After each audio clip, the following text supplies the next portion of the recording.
আসসালামু আলাইকুম রহমতুল্লাহি ওয়া বারাকাতুহু। মেসিকে বাপ ডাকা প্রসঙ্গে এবং আরও কিছু এই প্রসঙ্গের সাথে কিছু প্রসঙ্গ মিলিয়ে কিছু কথা বলার আসলে প্রয়োজনীয়তা অনুভব করতেছি। প্রথমত ব্যক্তির প্রতি আবেগ থাকা, এটাতে আমি ব্যক্তিগতভাবে দোষের কিছু দেখি না। ব্যক্তির প্রতি আবেগ থাকতেই পারে। মেসিকে বাপ ডাকা, নেইমারের জন্য মারা যাওয়া, অথবা রোনালদোর জন্য অথবা এমবাপ্পের জন্য, বা আরও যারা খেলোয়াড় আছে। ইভেন এমনও তো হয় যে বলছে যে তাদের সাথে সহবাস করতে চাওয়া, বিয়ে করতে চাওয়া, অথবা তাদের সাথে যার নামে হইলেও যাইতে হচ্ছে কোনো আপত্তি নেই। আস্তাগফিরুল্লাহ, নাউজুবিল্লাহ। যাই হোক, সেটা যার যার অভিরুচি হচ্ছে। আমার জায়গা থেকে আমি আস্তাগফিরুল্লাহ বলছি, ও জায়গা থেকে ও আলহামদুলিল্লাহ বলবে, সেটা তার ব্যাপার। কিন্তু ব্যক্তির প্রতি আবেগ, ভালোবাসা থাকাটা এটা আসলে দোষের কিছু না। এটা হচ্ছে যুগ যুগ ধরেই ছিল। বিষয়টি এমন নয় যে ব্যক্তির প্রতি আবেগ ভালোবাসা শুধু এখনই আছে, বিষয়টা কিন্তু এমন নয়। এই ধারণা ভুল। ব্যক্তির প্রতি আবেগ এবং ব্যক্তিকে ভালোবেসে তার জন্য মৃত্যুর ঘটনা প্রাচীনকালে হাজার হাজার, মানে অনেক উদাহরণ দেওয়া যাবে। তবে এখানে সূক্ষ্ম একটা পার্থক্য আছে। এই পার্থক্যটা হলো জ্ঞান এবং যে ব্যক্তির জন্য জীবন দিবে সেই ব্যক্তিটি কেমন হবে, এই জাস্টিফাই করার পার্থক্যটাই হচ্ছে এই এখনকার যুগের সাথে ইয়ে হয়। আগে ব্যক্তি, প্রাচীন যুগে তারা যেভাবে ব্যক্তি পছন্দ করতো, আর এখনকার যুগে যেভাবে ব্যক্তি পছন্দ করে, এই দুইটার ভিতরে একটা পার্থক্য আছে। যেমন মনে করেন যে হচ্ছে, আমি আমার উদাহরণে দিচ্ছি ভাই, কারো উদাহরণ দিয়ে বিপদে পড়তে চাই না। মনে করেন যে আমি মনে করি এখনকার যুগে যদি আমাকে অ্যাভারেজ কেউ জাস্টিফাই করতে চাই, I think they are also first time look my colour. এরকম অ্যাভারেজ, কিন্তু একজন আপনি কোনো মেয়ে পছন্দ করতে গেলে, কোনো ছেলে পছন্দ করতে গেলে সবার আগে কালার দেখে, কালো না সুন্দর এটা দেখে।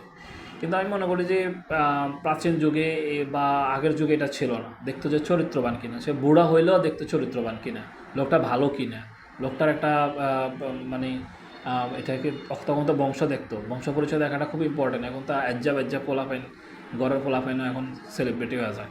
তো ওই বংশ দেখতো ভালো বংশের কিনা, তখনকার জাস্টিফাই করতে এইভাবে। কিন্তু এখন কালার জাস্টিফাই করে। তো আমার ক্ষেত্রেও কোনো মানুষ আমাকে জাস্টিফাই করতে দেখা গেছে যে কালার বিবেচনা করে, কিন্তু প্রাচীন সময় মনে হয় যে এইভাবে বিবেচনা করতো না। তাহলে চিন্তা করে দেখেন পার্থক্যটা আসলে কোন জায়গায়, বা জ্ঞানের পার্থক্যটা কোথায়।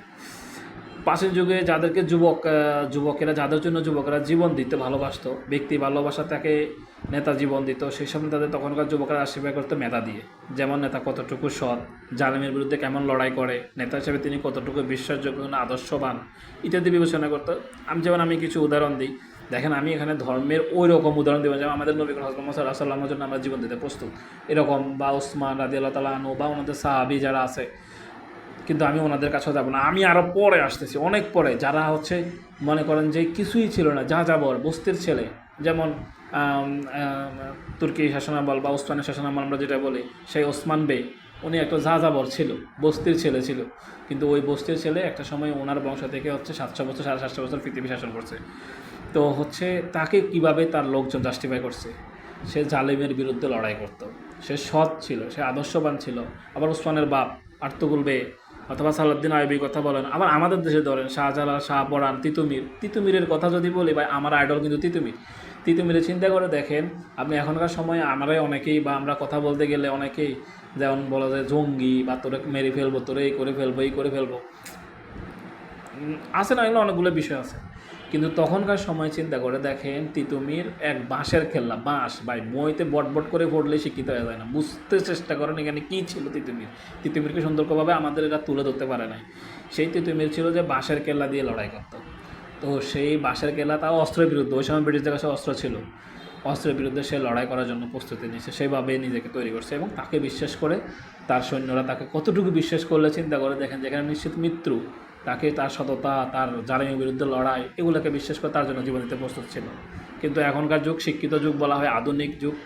দেখেন, আধুনিক যুগ এটা কোনো ইয়ে না, এটা কিছু যুগকে কিছু যুগে নাম করা হয়। আধুনিক যুগটা অনেকে ভাবে যে মনে প্রাচীন সব যুগ আছিল খ্যাত জমি টমি, কোনো শিক্ষা টিক্ষা ছিল না, বিষয়টা এরকম। আধুনিক যুগ জাস্ট একটা নাম ভাই, এটা বোকা সোদা গো, আমেরিকা গো, এটা একটা হচ্ছে সাইড, যে আপনি প্রাচীন সব ভুল, এই আধুনিক যুগ বলতে তারা বোঝায় সব সঠিক। এখানে আসলে এটাই তো জালিয়াতের যুগ বিবেচনা করেন। আর এখনকার যুগ বিবেচনা করেন, বাপ তার সন্তানকে দর্শন করতেছে, এর থেকে আর ছোটো শিশুকে দর্শন করে গলা কেটে ফেলে দিচ্ছে, মানুষকে অহরহ খুন করা হচ্ছে, এর থেকে জালিয়াত যুগ তো আর ভালো ছিল।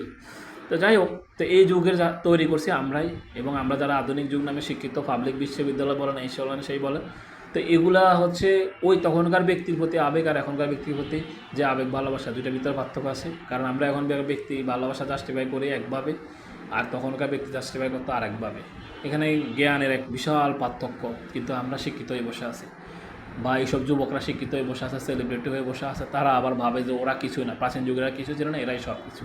অথচ এরাই থাকবে না পৃথিবীতে কত 50-60 বছর, তারপর তো শেষ। এদেরকে কেউ মনে রাখবে না, কিন্তু তাদেরকে মনে রাখছে যারা ওইভাবে ব্যক্তি পর্যায়ে ব্যবস্থা। মেসি এরা চিনে না, আর এরাও মেসি ওরকমভাবে চিনে না, অথবা নেইমারকে এরা চিনে না, জীবনে চিনবে জানবেও না। আর ওগুলো কি যদি ওই রকম শিক্ষিত অশিক্ষিত হিসেবে জানেন, তো শিক্ষিত গান্ডু যা শুধু খেলা পারে, কিছু খেলা স্টাইল পারে, তো খেলা তো তুইও পারস, আমিও পারে, সবাই পারে। এটা শিখতে আমারই কি, এটা শিখতে আমারই কিছুই লাগে না, প্র্যাকটিস করো, চালাই তো শেষ।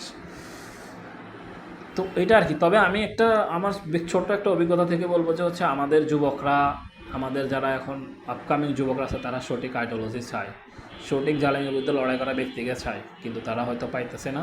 না পাওয়ার কারণে তারা সেই লোককে ভালোবাসার জায়গাটা খুঁজে পাচ্ছে না। এটা একটা আফসোসের বিষয়। তবে তারপরেও তার মানে এর বিকল্প এই নয় যে হচ্ছে ওইসব অশিক্ষিত গান্ডু কাফের ফেরান মুশরিকদেরকে হচ্ছে আইডল হিসেবে মেনে নিতে হবে। এটা আবার গান্ড।